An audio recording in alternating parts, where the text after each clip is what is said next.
La femme de 39 ans qui a porté plainte pour viol aggravé en Réunion contre les deux rugbymen français Hugo Oradou et Oscar Gégou souffre d'une quinzaine de blessures, a fait savoir aux Parisiens une source judiciaire qui a eu accès au rapport médico-légal présenté devant le ministère public de Mendoza ce jeudi. L'information a été confirmée par les avocats de la plaignante. Selon cette source judiciaire, le rapport fait état de lésions dans les parties intimes, de divers hématomes au menton, sur la paupière gauche, les deux jambes, les fesses, l'entrejambe, la poitrine et le thorax, ainsi que de plusieurs éraflures au niveau de l'omoplate. Originaire d'Argentine et mère de 2 enfants, la victime présumée avait été soumise à des examens auprès d'une médecin légiste à la suite de son dépôt de plainte le 7 juillet dernier.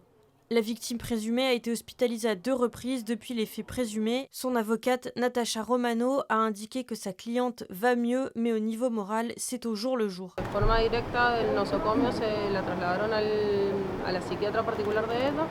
Sí se ha constatado que tiene un estrés postraumático, está con medicación, al menos por lo menos 3 medicamentos, del estilo obviamente para contenerla por su salud mental. Mis en examen pour viol aggravé en Réunion, Hugo Oradou et Oscar Gégou clament leur innocence, reconnaissant une relation sexuelle consentie.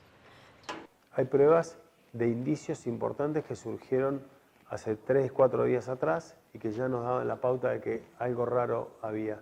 Y ahora surgieron pruebas en el día de hoy también, pruebas muy importantes que no me cabe ninguna duda de que los imputados no cometieron el delito.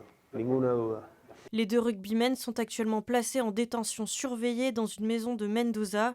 Ils sont ensemble dans le même logement, explique le parquet local. Les faits dont ils sont accusés se seraient produits dans la nuit du 6 au 7 juillet dans une chambre de l'hôtel diplomatique de Mendoza, après une soirée dans un bar puis dans une boîte de nuit, consécutive au succès du 15 de France contre les Pumas. Si les 2 hommes sont reconnus coupables, ils sont passibles d'une peine de 8 à 20 ans de prison.